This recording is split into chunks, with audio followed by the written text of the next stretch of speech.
Welcome to Ecom Monthly Intro to American Culture. I'm Marcellus. And I'm Heather. This month is the month of July, and for many Americans, that means 4th of July celebrations. 4th of July is American Independence Day. That's right, Independence Day. July is also a month for barbecue.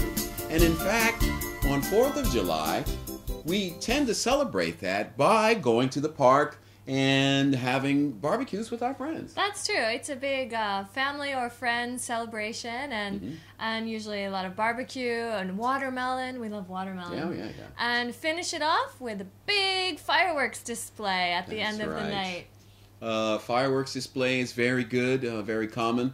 A lot of times, depending on the state that you're in, sometimes you can have your own personal small fireworks, firecrackers, sparklers, bottle rockets, those kinds of things. But interestingly enough, although fireworks are very popular on the 4th of July in America, because of the danger factor, many states have made it illegal for people to buy their own personal fireworks. That's right. I'm from North Carolina, where it's illegal to buy your own fireworks, but many people drive to the border to South Carolina, and they stock up. They buy a lot of little fireworks and bring it back for the parties. That's right. Now, Americans, I don't know how long we've been celebrating the 4th of July, but American independence happened in 1776. That's right? So I imagine we've been celebrating 4th of July for quite a long time. If you go to America, you'll notice it's a very important holiday for many Americans, and quite honestly, we really don't focus so much on independence as we do on another chance to get together and have a celebration with our friends. That's right. I think as students, we learn, of course, about, we got our independence from England and things like that. That's but right. We really don't focus on that. We really, I don't know, we like our relationship with England now, so we don't really try to look back on that as a yay, we're free. But right.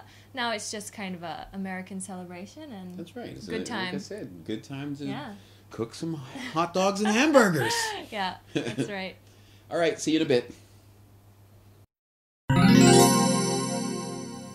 All right, this month's cultural topic is guns in America. Oh, touchy subject. It is a touchy subject. Our keywords today are the Second Amendment. That's right, and the next key word is license or registration. And the third one is background check. All right, so we'll start off with the Second Amendment, which is actually part of our Constitution, the American Constitution. That's right. And the top 10 rights are called the Bill of Rights. And the second one is the Second Amendment, okay? And what this one says basically is that Americans have the right to bear arms, which means to have a gun. That's right. All right. Bear arms doesn't mean wear short-sleeve shirts. Yeah. It means the right to have a gun. Now, before we continue, Heather, I just need to explain the word amendment. Amendment is the way we can change the Constitution and the laws of the Constitution after the Constitution has been written. Basically, amendment means an extension of something. And in this case, after the original Constitution was written, the people who first founded America thought, okay, there's a couple more laws we need to put in here. First Amendment is the right to free speech. Second Amendment, the right to have a gun. Yeah, so that was the second one they decided, and it's really hard because it can be interpreted different ways.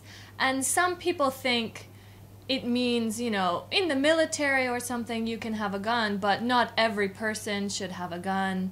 And other people think, yes, every American should have a gun or can have a gun. So it's a little touchy. That's right. Now, I personally don't believe in guns. I hate guns.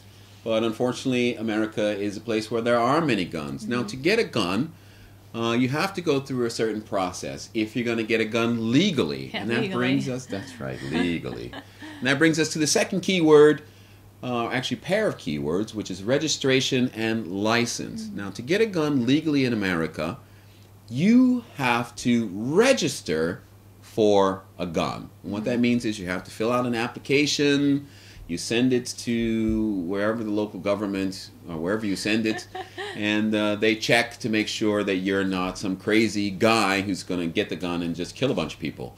So you have to go through the registration process, and after you finish that process, you receive a license to be able to carry a gun. Mm-hmm. Yeah, I think you have to register every gun that you have. That's right. Has to be registered, and then you have a license for each gun. I don't know how I it don't works. know either. I've never had a gun, actually. So. Neither of us have any experience here. Okay, and then our third keyword is actually has to do a little bit with the registration. This one is the background check. And this is when you decide you want to get a gun, you have to go to the shop and fill out that application.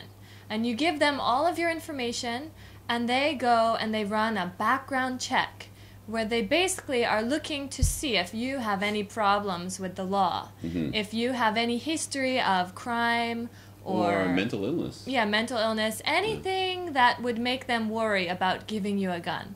That's right. Yeah, and usually there's a waiting period. I think it's I have no idea. I don't know, maybe 3 days, or usually Is there's it that short? 3 days? I think it's pretty short. Oh. So usually you can't go in and buy a gun the same day. There's a background check and a waiting period.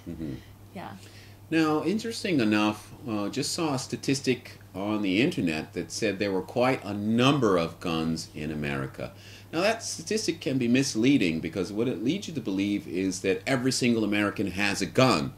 Now, I have to say, when I was growing up, I didn't know anybody who personally owned a gun, except maybe my grandfather's friend who went hunting every other weekend. Also, that statistic shows that the number of guns, but what it doesn't show is that one person may have 10 guns, and so that counts for 10 people kind of thing. The bottom line is, don't be afraid to travel in America because of this crazy gun statistic. People are not getting shot everywhere every single second of the day. It's still a safe country and still a beautiful place to visit. Yeah, I think people worry about having an issue with a gun in America, but I have to say I've lived there for more than 20 years and I've never seen a gun. Okay? That's right. So it's not something you should worry about too much. All right, have fun. Enjoy the rest of the lesson. And that's all the time we have for today. At the beginning of the session, we talked about barbecues and summer. A lot of you, even though you're not celebrating the 4th of July, are out there barbecuing, drinking beer, and enjoying the season with your friends. That's fantastic. And while doing that, don't forget to keep studying English. Take care. See you next time. Bye-bye.